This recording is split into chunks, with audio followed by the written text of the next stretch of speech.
रहबर धर्म नानक देव सिंह महाराज सतगुਰਾਂ ने ये अदुੱਤੀ बख्शिश की मानवता की झोली ये रहमतां पाईयां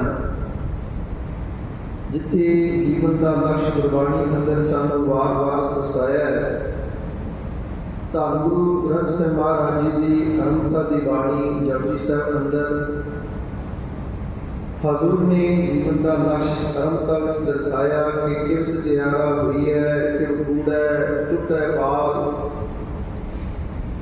किस तरह मनुख कूड़ तो इहदा छुटकारा होवे, कूड़ की कंध इहदे अंदरों खत्म होवे ते किस तरह इहदा सच दे नाल मिलाप होवे। किव सचियारा हुई है, किव कूड़ है, टुट है पाल, किवें सचियार बनी क्योंकि मंजिल की कूड़े आप सचियार करती है ना।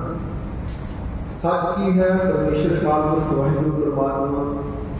जिस दिन सचियार की समझ पै गई, जिस दिन जीवन सचियार हो गया, उस सचियार की अवस्था कदों बनती है जिस दिन सच्चे विच ओत-पोत हो जाता है।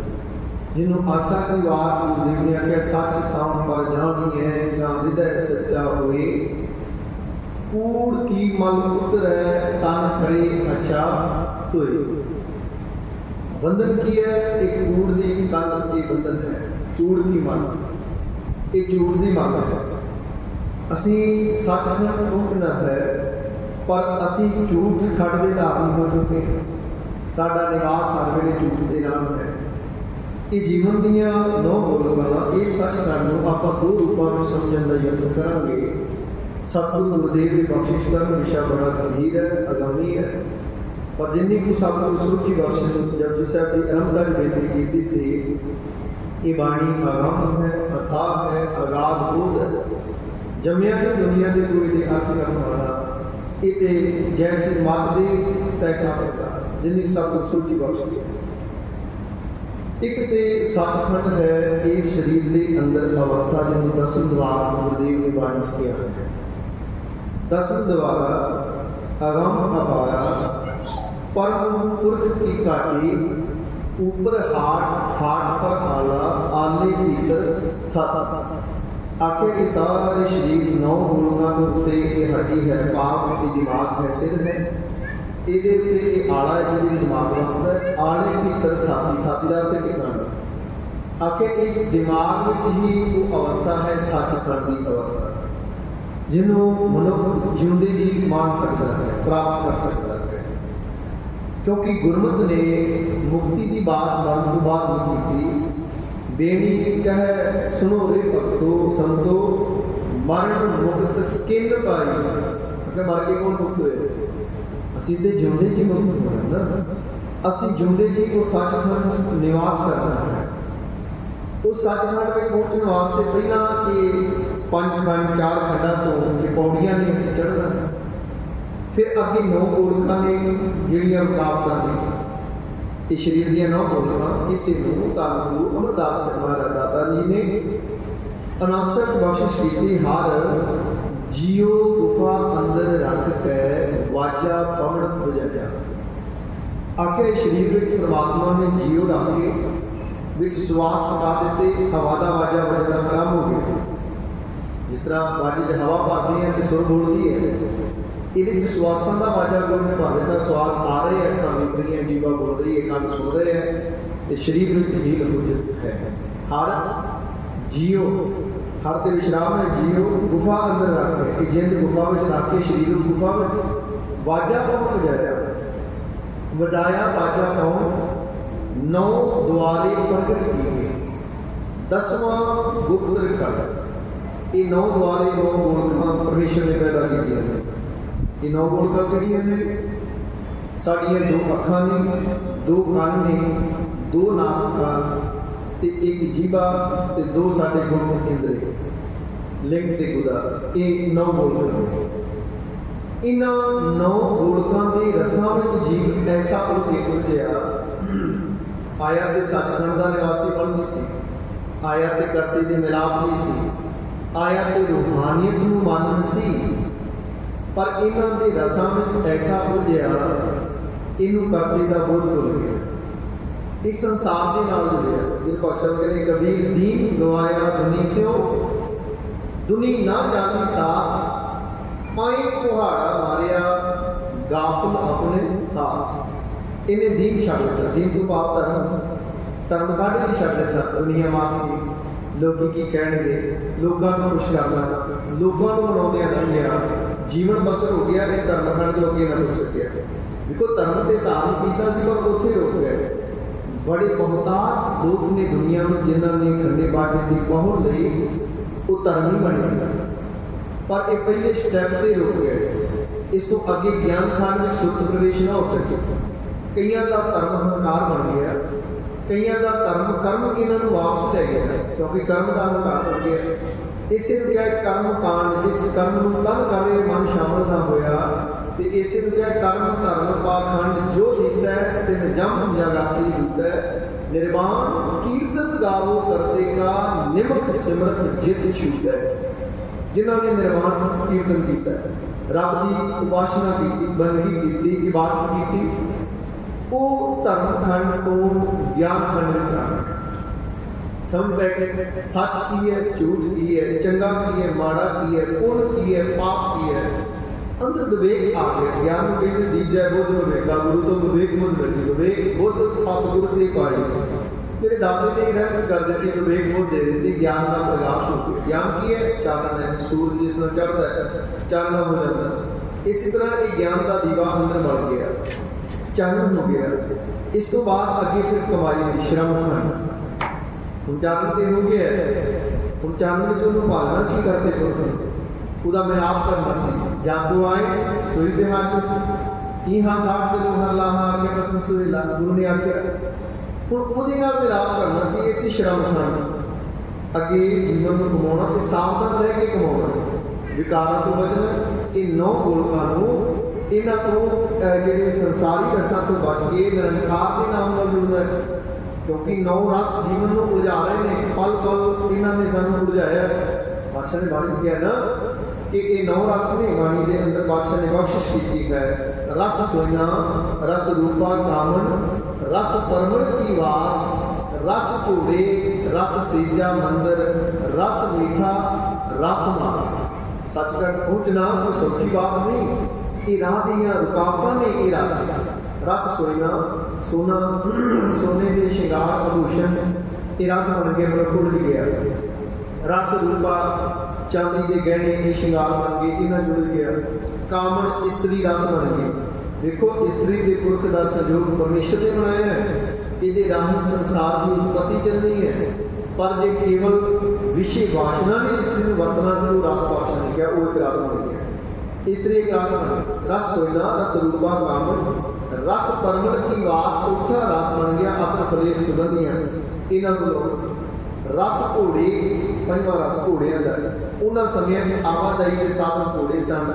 अज गड्डियां कारां चंगियां ब्रांड गड्डियां चाहिए, लग्जरी गड्डियां चाहिए ने, वो एक रस बन के रह गया। सवारियां की पंज आम गड्डी की भी पैंदी है, पर जैगवार चाहिए, ओडी चाहिए है।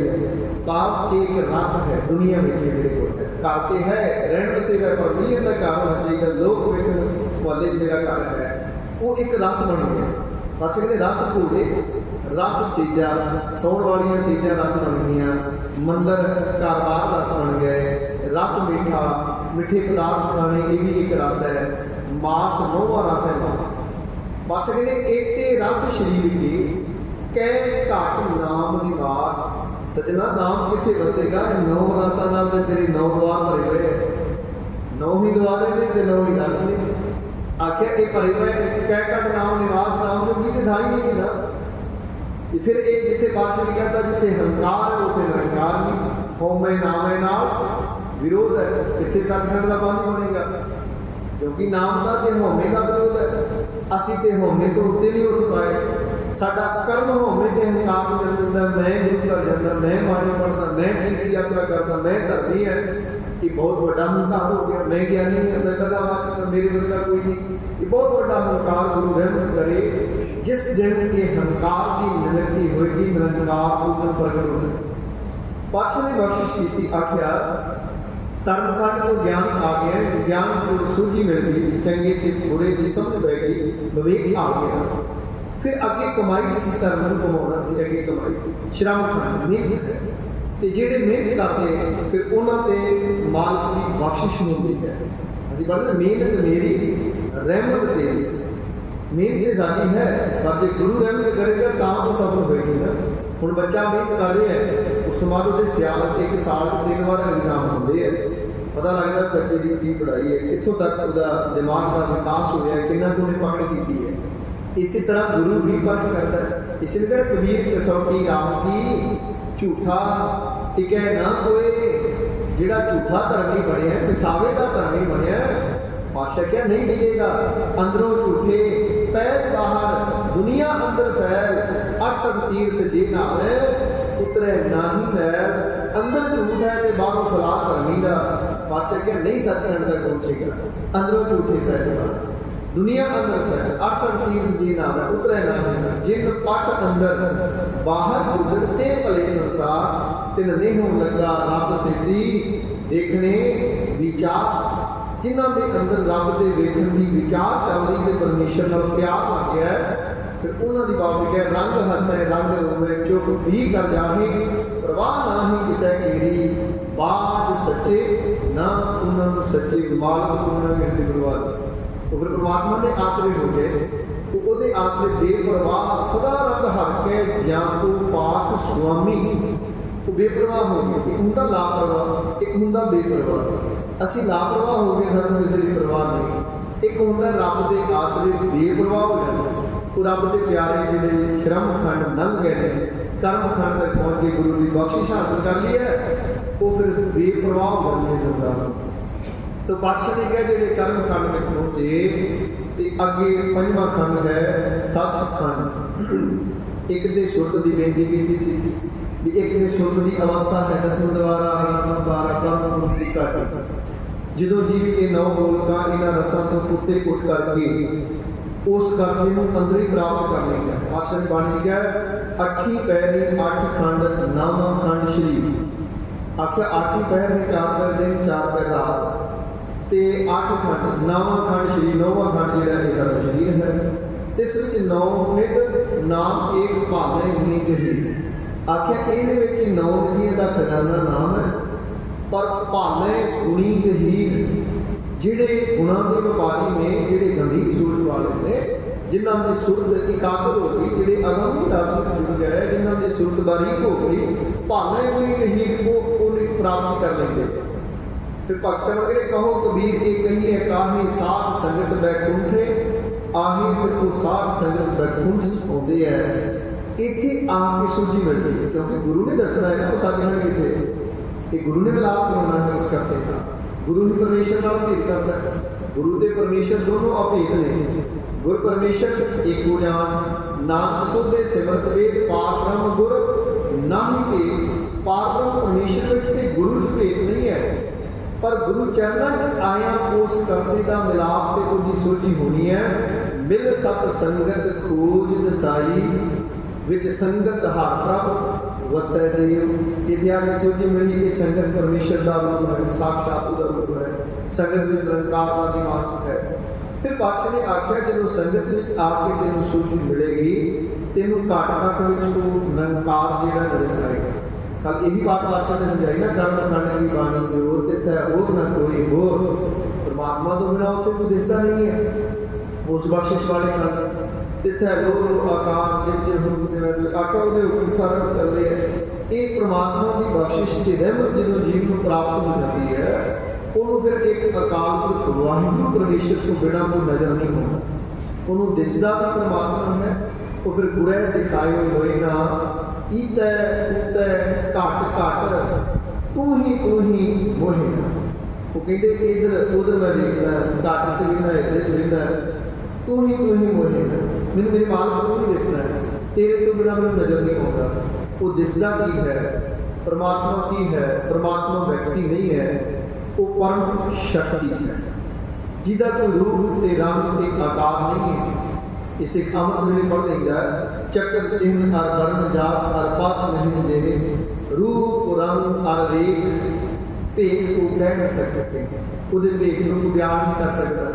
फिर आख्या ਉਹਦਾ ना कोई माता पिता है, ना तात है, ना माता है, ना जात है, ना पत है, ना ਉਹਦੀ कोई जात, ना ਉਹਦਾ कोई मजहब है, ना ਉਹਦਾ कोई माता है, ना ਉਹਦਾ कोई पिता है। फिर आख्या अजन्म है, अवर्ण है, तेन कोई जन्म देने वाला भी नहीं है, अजन्म है, अवर्ण है, तेरा कोई खास वर्ण भी नहीं है, मेरे मालिक का कोई तू है किते किते। आख्या तू सारे थे प्यास रूप में जत्र तत्र दिशा विशा होए फैलियो अनुराग। एक एहसास करूँ मैं जो सुरत सचखंड में चली जाती है, जो उस 10 दरबार में सुरत चली जाती है, उस करते पुरख वाहिगुरू परम शक्ति का बोध हो जाता है, उसका एहसास हो जाता है, उसकी जोत नजर आने लगती है। वो एक परम प्रकाश है परमात्मा, वो व्यक्ति नहीं है, वो एक परम शक्ति है। जो उस परम शक्ति का जोत का सुरत प्रकाश होता है, फिर जह जह टेक होता है हजूर दूर कतहु न जाई रब रहा सर्वत्र मैं मन सदा त्यागी। फिर मन ही मन जो भी अका मिलता है सुरत उस परम प्रकाश में मिल जाती है, फिर अगमी रस में जीव के जाता है। तो एक सचखंड है संसार में जो जीव जाता है रब के घर पहुँचता है, उत्थे मिलाप होता है करते जो जीव आत्मा ने परमात्मा का मिलाप एक के अंदर है। तो एक जो संसार को जीव जाता है निरंकार के द्वारा, फिर निरंकार को जीव दी ਵੱਖ-ਵੱਖ ड्यूटियां लगती हैं ਜਿਹੜੇ ਉਹਦੇ ਚ ਭੇਦ ਹੋ ਗਏ। ਉਹਨਾਂ ਨੂੰ ਫਿਰ ਜੋ ਕੱਲ ਸਾਂਝ ਕੀਤੀ ਸੀ ਅਵਤਾਰ ਕੈਟਾਗਰੀ ਆਉਂਦੇ ਆ, ਉਹ ਸੰਤ ਬਣ ਕੇ ਆਉਂਦੇ ਜਨ ਪਰਉਪਕਾਰੀ ਆਏ ਜੀ ਦਾਨ ਦੇ ਭਗਤੀ ਲਾਏ ਹਰ ਸੋ ਲੈ ਮਿਲਾਏ। ਜਿਹੜੀ ਅਭੇਦ ਹੋ ਗਏ ਉਹਨਾਂ ਦਾ ਫਿਰ ਜਨਮ ਤੇ ਮਰਨ ਰਹਿ ਹੋ ਜਾਂਦਾ ਹੈ, ਉਹ ਜਨਮ ਮਰਨ ਤੋਂ ਮੁੰਡਾ ਕੱਟਿਆ ਜਾਂਦਾ ਹੈ। ਨਹੀਂ ਤੇ ਇਹ ਸਾਰਾ ਸੰਸਾਰ ਦੇ ਜਿੰਨੇ ਵੀ ਜੀਵਾਂ ਇਹ ਜਨਮ ਮਰਨ ਵਿੱਚ ਅਸੀਂ ਜਮ ਜਮ ਮਰੇ ਮਰੇ ਫਿਰ ਜਿਉਂਦੇ ਬਹੁਤ ਸਜਾਏ ਪਿਆ देश नंबर इस सजावां जी भुगत रहे हैं। असी 84 के गेट के विच हां, तो जिन्हां दी सुरत उत्थों तक पहुँच जाती है नानक बद्धा करता हाँ जिथे मृत न जन्म जरा, उत्थे जाके जन्म ते मौत खत्म हो जाती है, वो अविनाशी पद की प्राप्ति हो जाती है। दास कबीर चढ़े गढ़ ऊपर राज लियो अविनाशी को अविनाशी पद, जिथे जन्म मत नहीं है, जिथे सदा ही आनंद है। नानक भगता सदा विगास सुने लोग पाप का नाश, वो एक अंदर की अवस्था उन्होंने प्राप्त हो जाती है। तो अज पातशाह यही बख्शिश कर रहे उस अवस्था को कि सचखंड वसै निरंकार। सचखंड में जोड़ा जीव पहुँच जाता है इस अवस्था में उन्होंने सूझ पै जाती है कि निरंकार सारे पासे है। अगे शब्द निरंकार करते सचखंड वसै निरंकार, जिसका आकार कोई नहीं, आकार सारे ਉਹਦੇ ਨੇ ਦੋ ਸਰੂਪ ਨੇ ਉਹਦੇ। ਪਾਤਸ਼ਾਹ ਕਹਿੰਦੇ ਆ ਸਰਗੁਣ ਨਿਰਗੁਣ ਨਿਰੰਕਾਰ ਸੁਨ ਸਵਾਧੀ ਆਪ ਆਪਨ ਕੀਆ ਨਾਨਕਾ आपे ही फिर जाओ। हर पासे ਉਹਦਾ प्रताप है, पर एहसास किनू प्राप्त होता है ਜਿਹੜਾ ਉਹਦੇ ਤੇ ਭਰੋਸਾ ਕਰਕੇ ਨਾਲ ਬਣ ਜਾਂਦਾ ਹੈ। पंच पातशाह के वचन कि जहाँ के हृदय विश्वास प्रत आया तत् ज्ञान इस मन प्रगट है, जिसके मन गुरु की प्रतीत तिस जन आवे हर प्रभ जी को हरि प्रभु नाम जी की अच्छे तू जाके बस लगता है। फिर भगत भगत सुनिए तेह लोए जहाँ का हृदय एक होए, फिर वो भगत भगत करके संसार जाने जाते तिना लोगों को ना जा सकता। भगत भगत सुनिए तेह लोए तेरा तो तिना लोगों उन्होंने गुरु जस करा देता है। जहाँ का हृदय एक होए सच करनी सच ताम की रह, उन्होंने करनी भी सच्ची होगी, उन्होंने रहत भी सच्ची हो जाती है। वो सच में बोध हो गए, वो संसार के मरलेप हो जाते हैं। उत्थे जाके उस अवस्था से गुस्सा उन्होंने भी आता, पर कदों आता है जो गलत होंदा वेंदे किते पाप होंदा वेंदे है, फिर उन्होंने मन में रोस या गिला होता है।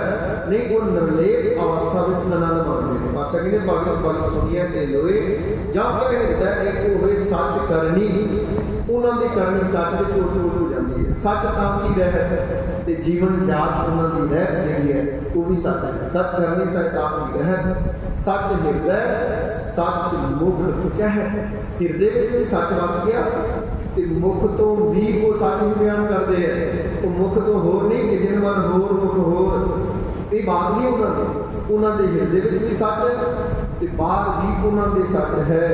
माँ कहती सी कि तू कह दे अल्लाह कह दे छोड़ राम की बजाय बुराए, उन्हें आख्या दे क्योंकि जो अंदर सी वही बात प्रकट करना है। वो फिर दुनिया जो बेपरवाह हो जाते हैं तो अगंभी रस मानते। पातशाह के सच हृदय सच मुख कह, फिर की हुंदा साची दृष्टि, साचा आकार, सच वरतै साचा पासा। आके साची दृष्टि उन्हां दी दृष्टि सच्ची हो जाती, भाव वो सच्चे के जुड़ गए, उन्हां दी दृष्टि उन्होंने सच ही नजर आता है, हर पासे सच का बोलबाला नजर आता है, उन्होंने सच्चा कानून दिसता है, हर एक में उसकी जोर नजर आती है।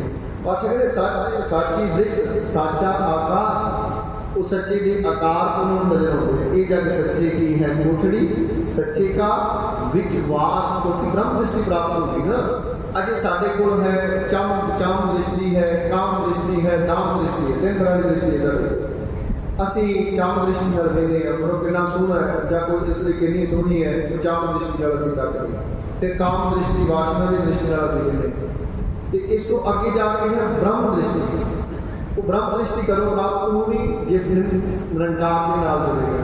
गुरु अमरदास साहिब जी के वचन है ना, ये नेत्रो मेरे हो, हर तुम में जोग धरी, हर बिन अवर न देखो कोई, हर बिन अवर न देखो कोई, नदरी हर निहालिया। ये विश्व संसार तुम देख दे, ये हर का रूप है, हर रूप नदरी आया। गुर प्रसादी बुझिया, जहाँ देखना हर एक है, गुर प्रसादी बुझिया। ये सचखंड की अवस्था है, गुरु प्रसाद से खड़ी है, गुरु की कृपा का पाप श्रम खंड, गुरु श्रम खंड तो लंघ के बख्शिश के खंड जो होता है, गुरु प्रसादी बुझिया, इसे को कर्म खंड कहते। गुरु प्रसादी बुझिया, गुरु की कृपा के नाल आत्मिक सूझ मिलती है। जहाँ देखा हर एक है, जहाँ बिना ते हर पासे एक ही नजर आता है, हर बिना वरना कोई। कह नानक ये नेत्र अंध से, गुरु अमरदास जी नानक दास कह रहे मेरे नेत्र अन्ने सी, सतगुर मिले, दिव्य दृष्ट हुई। जो तो मैंने गुरु मिल गया, शब्द का मिलाप होया, उस दिन तो ब्रह्म दृष्टि हो गई है। जिस दिन ब्रह्म दृष्टि हो जाती, फिर ब्रह्म दिस है, ब्रह्म सुनिए, एक मुखानी, फिर हर पास से ब्रह्म दिस रहा है, वो ब्रह्म सुन रहा है, उस करने को बिना फिर नजर नहीं आता। ये अवस्था जी सचखंड जाकर प्राप्त हो जाती है। एक बखानी आत्म सारा करन हारा, प्रभ बिना नहीं जाना। साची दृष्टि, साचा आकार, पार ब्रह्म जिन सच कर जाता। जिस जीव ने पार परमेश्वर को सच करके जन्मदिया, नानक सूजन सच समझा। वो जीव सच में समा गया, जिन्हें उस पारब्रह्म परमेश्वर को जान लिया है, जिन्होंने उसकी लखता, उसका बोध, उसका एहसास प्राप्त हो गया है, वो फिर सच में लय हो गया। वो फिर सच का पर जानिए या हृदय सच्चा होए, कूड़ की मल उतरे तन करे रक्षा हुए। सच का पर जानिए या आत्म तीर्थ करे निवास, सतगुरु को पुछ के बैरह करे निवास। फिर सच सबना हुई दारू, पाप कढ़े धोए। उन्होंने सच दवाई बन गया, नाम दारू बन गया, पाप कढ़े धोए। नानक मखाने बेनती, आख्या कि मैं नानक दास बेनती करना, जिन सच तले होए, जिन्हों के पल्ले सच है, वो मेरे मालिक की गल कबूल करते हैं, जिन्हों के पल्ले सच है। तो जिन्ना चिर सच नाल नहीं जुड़ांगी, उन्होंने चिर ये पौड़ियां लंघनियां बहुत मुश्किल ने। इस अवस्था में वही जीव सचखंड तक पहुँचते हैं, जेड़े चार पौड़ियां पड़ा लंघ के आते हैं। कर्मखंड, फिर उस तो बाद ज्ञानखंड, ज्ञान खंड में बुद्धि प्रकाश से हो गया, पर उस तो बाद नाल पेपर भी चलते हैं ना। कबीर के सौती राम की झूठा लिखे हैं, कोई राम के सौती सुस है जो मर जीवा हो, जेड़ा मर के जीता है। बस कहते मूए ये ना आखी है, जे उन्होंने मूए नहीं आख्या करता, जेड़े गुरु के शब्द ना ही मर गए। गुरु के शब्द है जी मरे फिर मरे ना दूजी बार, अपना आप जिन्होंने मान लिया, वही उन्होंने सुनती अगे करती है। जिन्हों अंदर ये हंकार, क्योंकि हंकार ही दीवार है, बहुतात मनुख दुनिया अंदर रुक गए, ये होने के हंकार में रुक गए। चाली थी हर मिल को बीचे अटको चीख, क्योंकि राह में पांच विकार खड़े ने, ये पांच दुश्मन खड़े ने, नहीं जान देंगे मिलने में जेडे इन्हों तो अगे लंघते हैं, जिन्होंने गुरु की बख्शिश मिलती है, जिन्हों से गुरु की बख्शिश की रहमत का हाथ होंगे, फिर वो सचखंड तक निवास करते। सचखंड बसै निरंकार। इस अवस्था में वो निरंकार आकार को रह परमेश्वर प्रकाश रूप उदा जिहड़ा है वो एहसास जीव को प्राप्त होता है जी। कर कर विखै नदर निहाल। इस अवस्था में जाके ये समझ लग गई कि कर कर विखै नदर निहाल। ਅਕਾਲ ਪੁਰਖ ਵਾਹਿਗੁਰੂ ਜੀ ਆਪ ਹੀ ਜੀਵਾਂ ਨੂੰ ਪੈਦਾ ਕਰ ਕਰਕੇ ਵੇਖ ਰਹੇ ਨੇ ਨਜ਼ਰ ਦੇ ਨਾਲ ਤੇ ਆਪਣੀ ਮਿਹਰ ਦੀ ਨਜ਼ਰ ਨਾਲ ਨਿਹਾਲ ਕਰ ਰਹੇ ਨੇ ਜੀਵਾਂ। ਅਕਾਲ ਪੁਰਖ ਵਾਹਿਗੁਰੂ ਦੀ ਨਿਗਾਹ ਤੇ ਸਾਰਿਆਂ ਦੇ ਹੈ ਨਾ, ਜਿਸ ਤਰ੍ਹਾਂ ਮਾਪਿਆਂ ਦੀ ਤੇ ਬੱਚੇ ਸਾਰੇ ਬਰਾਬਰ ਨੇ, ਉਹ ਤੇ ਸਾਰਿਆਂ ਨੂੰ ਇੱਕੋ ਜਿਹਾ ਪਿਆਰ ਦਿੰਦੇ, ਭਾਵੇਂ ਕੋ ਲਾਇਕ ਹੈ ਭਾਵੇਂ ਕੋ ਨਲਾਇਕ ਹੈ। ਕ੍ਰਾਈਸਟ ਜੀਸਸ ਨੇ ਇੱਕ ਬਹੁਤ ਸੁੰਦਰ ਕਹਾਣੀ ਲਿਖੀ। ਉਹਨੇ ਆਖਿਆ ਇੱਕ ਸ਼ਾਹੂਕਾਰ ਦੇ ਦੋ ਪੁੱਤਰ ਸਨ, ਬੜੇ ਇੱਕ ਲਾਇਕ ਸੀ ਬਟ ਇੱਕ ਪੁੱਤਰ ਉਹਨੂੰ ਉਹਨੇ ਜ਼ਮੀਨ ਜਾਇਦਾਦ ਦਿੱਤੀ, ਉਹਦੇ ਘਰ ਦਾ ਕੰਮ ਕਰਦਾ ਪਿਤਾ ਦੇ ਹੁਕਮ ਵਿੱਚ। ਛੋਟਾ ਪੁੱਤਰ ਕਹਿਣ ਲੱਗਾ ਕਿ ਮੈਂ ਇੱਥੇ ਪਿੰਡ ਵਿੱਚ ਨਹੀਂ ਰਹਿਣਾ, ਮੈਂ ਸ਼ਹਿਰ ਜਾ ਕੇ ਵਪਾਰ ਕਰਨਾ, ਮੈਨੂੰ ਤੇ ਮੇਰਾ ਬਣਦਾ ਹਿੱਸਾ ਤੇ ਮੇਰਾ ਧਨ ਦੌਲਤ ਦਿਓ, ਮੈਂ ਜਾਣਾ ਇੱਥੇ ਨਹੀਂ ਰਹਿਣਾ। ਪਿਤਾ ਨੇ ਸਮਝਾਇਆ, ਨਾ ਸਮਝਿਆ। ਪਿਤਾ ਨੇ ਆਖਿਆ ਕੋਈ ਗੱਲ ਨਹੀਂ ਬੇਟਾ, ਮੁਬਾਰਕ, ਕੋਈ ਗੱਲ ਨਹੀਂ, ਤੂੰ ਤਰੱਕੀ ਕਰ, ਮੈਂ ਤੇਰਾ ਪਿਤਾ, ਮੈਂ ਤੇ ਖੁਸ਼ ਹੈ ਮੇਰਾ ਪੁੱਤਰ ਤਰੱਕੀ ਕਰੇ, ਦੱਸ ਤੈਨੂੰ ਕੀ ਕੁਝ ਚਾਹੀਦਾ ਹੈ। ਉਹਨੇ ਧਨ ਦੌਲਤ ਦਿੱਤਾ, ਉਹ ਲੈ ਕੇ ਬਾਜ਼ਾਰ ਚਲਾ ਗਿਆ, ਕਿਉਂਕਿ ਨਗਰ ਵਿੱਚ ਰਹਿਣਾ ਮੁਸ਼ਕਿਲ ਸੀ ਉਹਦੇ ਲਈ।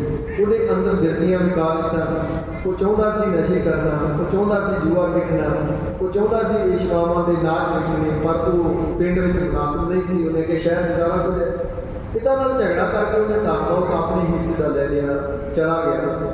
ਜਾ ਕੇ ਉਹਨੇ ਇਹੀ ਕੰਮ ਸ਼ੁਰੂ ਕੀਤੇ, ਨਸ਼ਾ ਕਰਨਾ ਸ਼ੁਰੂ ਕੀਤਾ, ਜੂਏਬਾਜ਼ੀ ਸ਼ੁਰੂ ਕੀਤੀ, ਵੇਸ਼ਵਾਵਾਂ ਦੇ ਨਾਚ ਵੇਖਣ ਤੁਰਿਆ। ਜਿੰਨਾ ਵੀ ਧਨ ਦੌਲਤ ਲੈ ਕੇ ਗਿਆ ਸੀ ਸਾਰਾ ਕੁਝ ਉਹਨੇ ਦਿਨਾਂ ਵਿੱਚ ਗਵਾ ਲਿਆ। ਉਸ ਤੋਂ ਬਾਅਦ ਕੀ ਹੈ ਕਿ ਦਰ ਮੰਗਦਾ ਹੈ, ਮੰਗ ਕੇ ਗੁਜ਼ਾਰਾ ਕਰਦਾ ਹੈ। ਹੁਣ ਘਰ ਮੰਗਦਾ ਹੈ।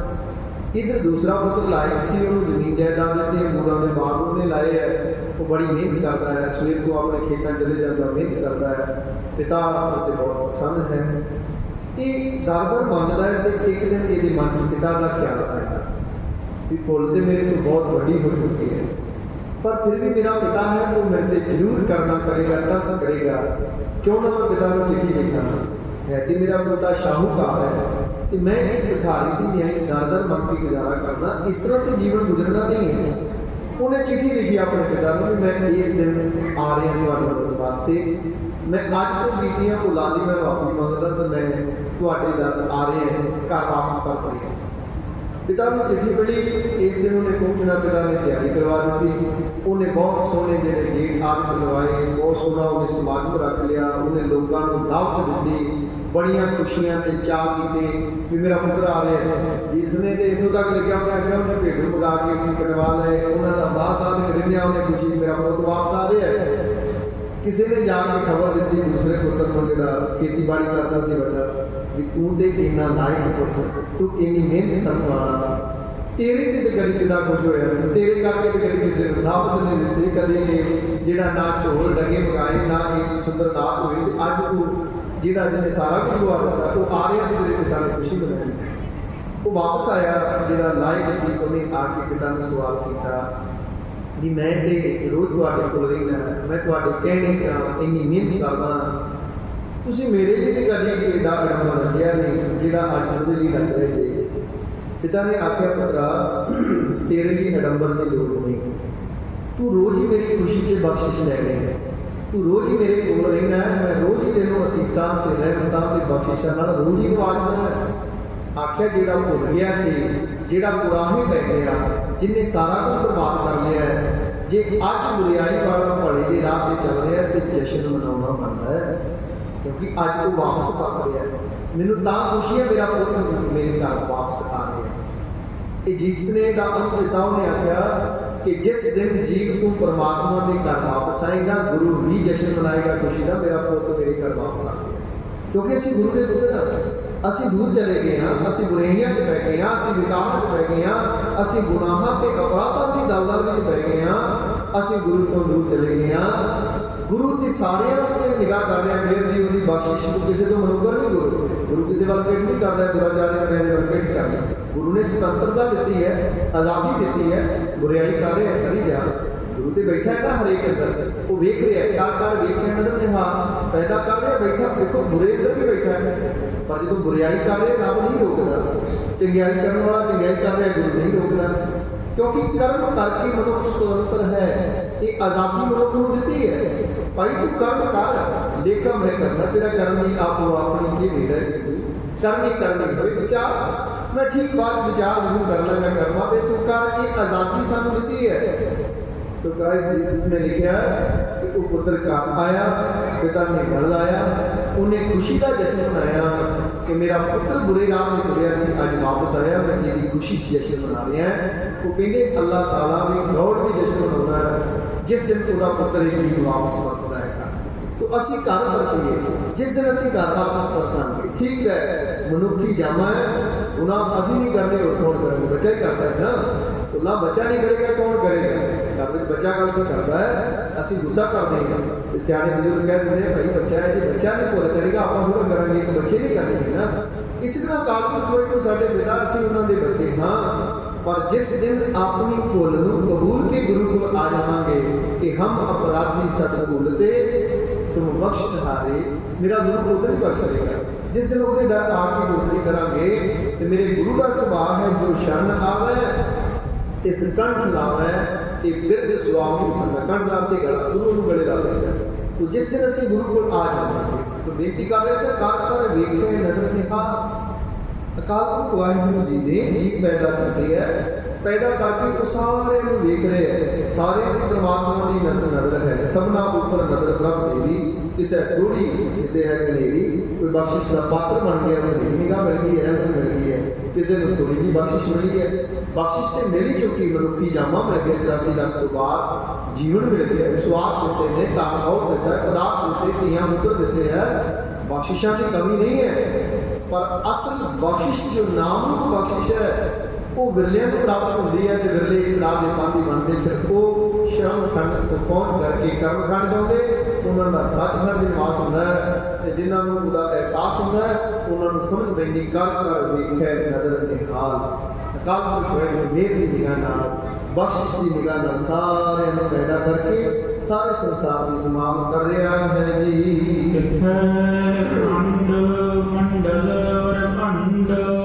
इस अवस्था में पहुंचे तो समझ पैंती जिथे खंड मंडल ब्रह्मांड ये जिन्ने भी धरती के टुकड़े ने, जिन्ने भी ग्रह नक्षत्र है, सूरज का धरती के दुआले जो गेड़ा लाना एक मंडल, ये जिन्ने भी ब्रह्मांड है, ये समूचा भाग सारा इनू चलाने वाला एक अकाल पुरख वाहिगुरु है जी।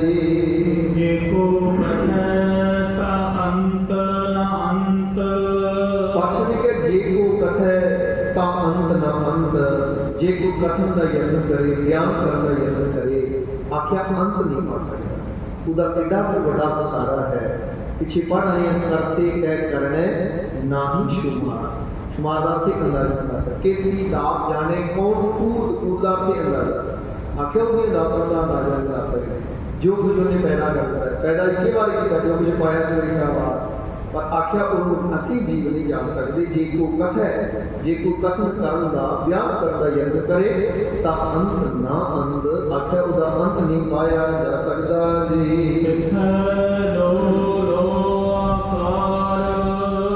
उस अवस्था में पहुंचे तो समझ पैंती है जिथे है लो लो आकार, अनेका लोग ने, अनेका भवन ने, अनेका आकार ने, जिन्होंने दूसरी पौड़ी लिखा है हुक्मी होमन आकार, हुक्म ना कहे जाई, हुक्मी होमन जी, हुक्म मिला बढ़िया है।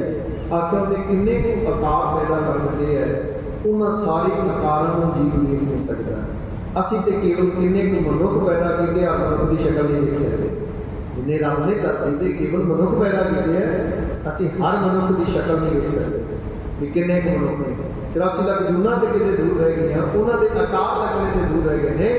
केवल मनुखों दी शक्ल नहीं अस रख सकते, हर एक को रब ने पेट बनाया है। किन्ने को आकार पैदा किए हैं, पातशाह ने जिथे दो रूप आकार, उस अवस्था में पहुंचे तो ये समझ ते सूझ पैंती है कि अनेका भवनों का काल मालिक है, अनेका लोग पैदा किए हैं ते अनेका आकार बन जिव जिव हुक्म तिवै तिवकार, आके जिव जिव हुक्म तिवै तिवकार। इतनी अपनी समझ पै गई कि जिमें जिमें उसका हुक्म हो रहा है तिवें तिवें संसार की कार चल रही है, जीव उसी तरह कर रहे हैं जिमें परमात्मा होगा। इसी को कह नाम को मूर्ख नाम को सियाणा, वर्त है सब तेरा भाना। जी को चंगा करता सी बहुत सियाणा है, ਦੁਨੀਆ 'ਚ ਵਿਚਾਰ ਅੱਗੇ ਲੋਕ ਲੈਂਦਾ ਸੀ ਕਿ ਇਹਦੇ ਵਰਗਾ ਸਿਆਣਾ ਕੋਈ ਨਹੀਂ, ਜੇ ਕੋਈ ਗਵਾ ਲੈਂਦਾ ਸੀ ਕਿ ਇਹਦੇ ਵਰਗਾ ਬੋਲ ਕੋਈ ਨਹੀਂ। ਪਾਤਸ਼ਾਹ ਕਹਿੰਦੇ ਇਹ ਦੋਹਾਂ ਦੇ ਵੱਸ ਦੀ ਬਾਤ ਨਹੀਂ ਹੈ। ਇਹ ਨਾ ਕੋਈ ਮੂਰਖ ਨਾ ਕੋਈ ਸਿਆਣਾ, ਨਾ ਕੋਈ ਮੂਰਖ ਹੈ ਨਾ ਕੋਈ ਸਿਆਣਾ ਹੈ। ਇਹ ਵਰਤ ਹੈ ਸਭ ਕੁਛ ਤੇਰਾ ਭਾਣਾ। ਰੱਬ ਨੇ ਉਹਨੂੰ ਆਪ ਮੱਤ ਦਿੱਤੀ, ਦੂਸਰਾ ਹੀ ਲੱਗਾ, ਜਦੋਂ ਉਹਨੀ ਸਮਝ ਦਿੱਤੀ ਦੂਸਰਾ ਹੀ ਲੱਗਾ। ਆਖਿਰ ਉੱਥੇ ਜਾ ਕੇ ਸਮਝ ਪੈਂਦੀ ਜੇਬ ਜੇਬ ਹੁਕਮ ਤੇ ਬੈਠਦੇ ਜਿਵੇਂ ਰੱਬ ਦਾ ਹੁਕਮ ਹੈ ਉਸੇ ਤਰ੍ਹਾਂ ਸੰਸਾਰ ਦੀ ਕਾਰ ਚੱਲ ਰਹੀ ਤੇ ਨਿਰੰਤਰ ਚੱਲ ਰਹੀ ਹੈ। ਇਹ ਦਿਨ ਤੇ ਰਾਤ, ਇਹ ਜਨਮ ਤੇ ਮਰਨ, ਇਹ ਸੰਜੋਗ ਵਿਜੋਗ, ਇਹ ਦੁੱਖ ਤੇ ਭੁੱਖ, ਇਹ ਰੋਗ ਤੇ ਸੋਗ, ਇਹ ਜੋ ਕੁਝ ਚੱਲ ਰਿਹਾ ਹੈ ਜਿਵੇਂ ਜਿਵੇਂ ਹੁਕਮ ਤਿਵੇਂ ਤੇ ਕਾਰ, ਜਿਵੇਂ ਮਾਲਕ ਦਾ ਹੁਕਮ ਹੈ ਉਸੇ ਤਰ੍ਹਾਂ ਇਹ ਸੰਸਾਰ ਦੀ ਕਾਰ ਚੱਲ ਰਹੀ ਹੈ ਜੀ। ਵੇਖੈ ਵਿਗਸੈ ਕਰ ਵਿਚਾਰ। ਫਿਰ ਆਖਿਆ ਕਾਲਪੁਰਖ ਵਾਹਿਗੁਰੂ ਵੇਖੈ ਵਿਗਸੈ, ਸੰਸਾਰ ਨੂੰ ਵੇਖ ਰਿਹਾ, ਇਹ ਆਪਣੀ ਕਾਰ ਨੂੰ ਤੇ ਖੁਸ਼ ਹੋ ਰਹੇ, ਵਿਗਸੈ ਦਾ ਤੇ ਖੁਸ਼ ਹੋਣਾ, ਪ੍ਰਸੰਨ ਹੋਣਾ, ਕਰ ਵਿਚਾਰ। ਤੇ ਦੂਸਰੀ ਬਾਤ ਉਹ ਜੀਵਨ ਦੇ ਕਰਮਾਂ ਦੀ ਵਿਚਾਰ ਵੀ ਕਰ ਰਹੀ ਹੈ। ਇਸ ਗੱਲ ਨੂੰ ਅਸੀਂ ਬੰਦੇ ਨੂੰ ਯਾਦ ਰੱਖਣਾ ਵੀ ਰੱਬ ਨੇ ਸੁਤੰਤਰਤਾ ਸਾਨੂੰ ਦਿੱਤੀ, ਆਜ਼ਾਦੀ ਦਿੱਤੀ ਹੈ, ਪਰ ਉਹ ਸਾਡੀ ਕਰਮਾਂ ਦੀ ਵਿਚਾਰ ਕਰ ਰਿਹਾ ਹੈ। ਕਰ ਕਰ ਵੇਖਿਆ, ਆਖਿਆ ਉਹ ਵੇਖ ਰਿਹਾ ਸਾਰੇ ਸੰਸਾਰ ਨੂੰ, ਵੇਖਿਆ ਵਿਗਸੈ ਕਰ ਵਿਚਾਰ, ਨਾਲ ਜੀਵਨ ਦੇ ਕਰਮਾਂ ਦੀ ਵਿਚਾਰ ਕਰ ਰਿਹਾ ਹੈ। ਉਹ ਆਪ ਬੈਠਾ ਸਾਰਿਆਂ ਦੇ ਲਈ ਵੇਖ ਰਿਹਾ ਹੈ। ਇਸੇ ਨੂੰ ਕਿਹਾ ਹੈ ਪਾਤਸ਼ਾਹ ਨੇ ਕਿ ਚਿੱਤੈ ਅੰਦਰ ਸਭ ਕੋ ਵੇਖ ਨਦੀ ਹੇਠ ਚਲਾਇੰਦਾ, ਆਪੇ ਦੇ ਵਡਿਆਈਆਂ ਆਪੇ ਹੀ ਕਰਮ ਕਰਾਇੰਦਾ, ਵੱਡੋ ਵੱਡਾ ਵੱਡ ਵੇਖਣੀ ਸਿਰੈ ਸਿਰ ਧੰਦਾ ਰਹਿੰਦਾ। ਆਪ ਉਹਨੇ ਜੀਵਨ ਨੂੰ ਧੰਦੇ ਲਾਇਆ ਹੋਇਆ ਹੈ, ਪਰ ਉਹਨੇ ਬੈਠੇ ਨੇ ਧਰਮਰਾਜ ਵਧਾਇਆ ਜਿਹੜਾ ਸਾਰਿਆਂ ਦਾ ਲੇਖਾ ਕਰੀ ਜਾ ਰਿਹਾ ਹੈ। ਪਾਤਸ਼ਾਹ ਨੇ ਕਿਹਾ ਬਸ ਇਸ ਗੱਲ ਨੂੰ ਸੁਚੇਤ ਰਹੋ ਕਿ ਅਸੀਂ ਸਾਨੂੰ ਰੱਬ ਨੇ ਸੁਤੰਤਰਤਾ ਆਜ਼ਾਦੀ ਦਿੱਤੀ ਹੈ, ਫਰੀडम ਦਿੱਤੀ ਹੈ, ਪਰ ਉਸ ਆਜ਼ਾਦੀ ਵਿੱਚ ਵੀ ਅਸੀਂ ਰਹਿ ਕੇ ਅਕਾਲ ਪੁਰਖ ਵਾਹਿਗੁਰੂ ਦੇ ਹੁਕਮ ਵਿੱਚ ਆ ਜਾਈਏ। ਇੱਕ ਅਦੀਬ ਨੇ ਬੜਾ ਸੁੰਦਰ ਲਿਖਿਆ, ਉਹਨੇ ਕਿਹਾ ਆਜ਼ਾਦੀ ਕੀ ਕੁਝ ਪਾਬੰਦੀਆਂ ਹੈ, ਅਸਲ में जो कहता इनका पाबंद है वही आज़ाद है। इन्हें आज़ादी ਦੀਆਂ ਵੀ ਕੁਝ ਪਾਬੰਦੀਆਂ ਨੇ। ਰੱਬ ਨੇ ਸਾਨੂੰ ਆਜ਼ਾਦ ਕੀਤਾ, ਸੁਤੰਤਰ ਕੀਤਾ ਤੇ ਉਸ ਤੋਂ ਬਾਅਦ ਕੁਝ ਪਾਬੰਦੀਆਂ ਦੀ ਮਰਿਆਦਾ ਜੀਵਨ ਦੇ ਰਹਿਣ ਦੀ ਗੁਰੂ ਗ੍ਰੰਥ ਤੇ ਗੁਰਬਾਣੀ ਦੀ ਮਰਿਆਦਾ ਦਿੱਤੀ ਹੈ।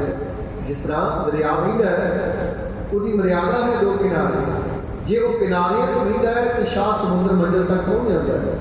ਜੇ ਉਹਦਾ ਪਾਣੀ ਤੂਫਾਨ ਦੇ ਰਾਹੀਂ ਉਛਾਲੇ ਮਾਰ ਕੇ ਕਿਨਾਰਾ ਤੋੜ ਕੇ ਬਾਹਰ ਨਿਕਲ ਜਾਂਦਾ ਹੈ, ਉਹ ਪਾਣੀ ਵੀ ਨੇਸ ਤੋਂ ਅਨੁਭੂਤ ਹੁੰਦਾ ਹੈ, ਆਪਣਾ ਵਜੂਦ ਵੀ ਗਵਾ ਲੈਂਦਾ ਤੇ ਮੰਜ਼ਿਲ ਤੇ ਨਹੀਂ ਪਹੁੰਚਦਾ। ਬਸ ਇਸੇ ਤਰ੍ਹਾਂ ਜਿਸ ਜੀਵ ਅੰਦਰ ਇਹ ਹਉਮੈ ਤੇ ਹੰਕਾਰ ਦੇ ਤੂਫਾਨ ਹੁੰਦੇ ਹੈ, ਜਿਹੜੇ ਰੱਬ ਤੋਂ ਵੱਖਰੀ ਆਪਣੀ ਹੋਂਦ ਪ੍ਰਗਟ ਕਰਦੇ ਹੈ, ਉਹ ਆਪਣਾ ਵਜੂਦ ਗਵਾ ਲੈਂਦੇ ਹੈ ਤੇ ਜਿਹੜੇ ਮਰਿਆਦਾ ਵਿੱਚ ਰਹਿੰਦੇ ਹੈ ਉਹ ਮੰਜ਼ਿਲ ਤੱਕ ਪਹੁੰਚ ਜਾਂਦੇ ਹੈ। तो मंजिल है सचखंड। पातशाह ने आकर आपने आज़ादी दे दी, पर आज़ादी की कुछ पाबंदियाँ हैं। असल में इनका जो पाबंद है वही आज़ाद है। जिहड़ी गुरु ने रहती रहे सोई सिख मेरा, ये पाबंदी सानू दी है। प्रथम रहती है जान खंडे की बाहुशक है, ये सानू दात सतपुरा देती है। सानू हुक्म है जब लग खालसा रहे न्यारा, तब लग तेज दियो में सारा, ये मर्यादा देती है। जब ये गए विवरण की रीत मैं न करूँ इनकी प्रतीक, असी जिस दिन मर्यादा आ जाएंगे जीवन आनंदमय हो जाएगा। फिर ये चलता चलता एक दिन मरतबे में पा लेना है। बच्चा स्कूल जाता है वो मर्यादा स्कूल के अनुशासन रूल रेगूलेशन को फॉलो करता है, एक दिन को डिग्रियां लैके करना पड़ता है, खुशी ना पड़ता है। इसी तरह ये सिक्खी का सकूल है। इतने असी सारे सीखना सारे सीखने वास्ते होंगे। देखो ना कितना निर्माण शब्द गुरु नानक शब्द लिखा सिख लफ्ज, सिख का अर्थ सीखना, आखिरी साह तक असीं सीखना। किसी गल का हंकार नहीं है, क्योंकि अजो हम सुनाओ समुद्र में क्या जाता क्या हुए, अजे जिंदगी की बेड़ी समुद्र के विचकार है, पता नहीं कि वेले मन में डूब जाना है। इसलिए अरदास ही है कि नौ मन के बाद सब कला सम्राट डोलन दे राखो प्रभु नानक देकर हाथ, मेरे मालिक हाथ दे के रखे हो। असी धर्मखंड तो आरंभ होए हाँ, असी सचखंड तक पहुँच सकिए।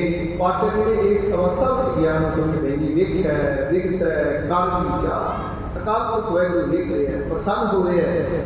कर विचार के जीवन के कर्मां दी विचार भी करता है जी। नानक कथना करड़ा सार, पातशाह ने आख्या नानक कथना करड़ा सार, सार दा अर्थ लोहा। आख्या जिवें लोहे तो कोई मनुख आखे में दंदां नाल चबना ते चबना बहुत मुश्किल है, इसी तरह आख्या जिहड़े इस अवस्था च पहुँच गए ने उन्हां दा बयान करना इस तरह जिवें लोहे नूं चबन देते। नानक कथना करड़ा सार, क्योंकि ਜਿਹੜੇ ਮਿਲ ਗਏ ਨੇ ਉਹਨਾਂ ਦੀ ਅਵਸਥਾ ਨੂੰ ਬਿਆਨ ਨਹੀਂ ਕੀਤਾ ਜਾ ਸਕਦਾ। ਸਾਰੇ ਜੋ ਕਿਸੇ ਵਾਰ-ਵਾਰ ਕਿਹਾ ਹੈ ਮੰਨੇ ਕੀ ਗੱਲ ਕਹੀ ਨਾ ਜਾਵੇ, ਜੇ ਕੋਈ ਕਹਿ ਪਿੱਛੇ ਪਛਤਾਏ, ਉਹਨਾਂ ਬਾਰੇ ਕੋਈ ਬਿਆਨ ਨਹੀਂ ਕਰ ਸਕਦਾ। ਜਿਹੜੇ ਮਿਲ ਗਏ ਨੇ ਉਹਨਾਂ ਦੇ ਬਾਰੇ ਉਹ ਆਪ ਜਾਣਦੇ ਨੇ, ਜਿਹੜੇ ਉਸ ਅਵਸਥਾ ਨੂੰ ਮੰਨਦੇ ਨੇ ਤੇ ਜਿਹੜੇ ਉਹਦੇ 'ਚ ਅਭੇਦ ਹੋ ਗਏ, ਗੂੜ ਸਾਗਰ ਮਿਲ ਗਈ, ਉਹ ਸਾਗਰ ਬਾਰੇ ਬਿਆਨ ਨਹੀਂ ਕਰ ਸਕਦੀ। ਕਿਰਨ ਸੂਰਜ ਵਿੱਚ ਮਿਲ ਗਈ, ਸੂਰਜ ਬਾਰੇ ਬਿਆਨ ਨਹੀਂ ਕਰ ਸਕਦੀ।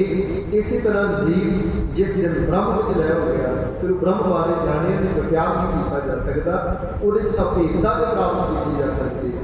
ਤੋ ਧਰਮ ਦਾ ਭਾਵ ਇਹਨਾਂ ਹੈ, ਗੁਰਮਤਿ ਦੀ ਸਮਝ ਇਹੀ ਹੈ ਸੂਰਜ, ਅਸੀਂ ਇਸ ਲਈ ਬਾਣੀ ਪੜ੍ਹਨੀ, ਅਸੀਂ ਇਸ ਲਈ ਨਿਤਨੇਮ ਕਰਨਾ, ਅਸੀਂ ਇਸ ਲਈ ਸੇਵਾ ਕਰਨੀ ਹੈ। ਇਹਦਾ ਭਾਵ ਇਹ ਨਹੀਂ ਅਸੀਂ ਰੱਬ ਨੂੰ ਪ੍ਰਾਪਤ ਕਰਨਾ ਹੈ, ਅਸੀਂ ਉਸ ਕਾਲ ਪੁਰਖ ਵਾਹਿਗੁਰੂ ਵਿੱਚ ਆਪਣੀ ਸੁਰਤ ਨੂੰ ਲੈ ਕਰਨਾ ਹੈ।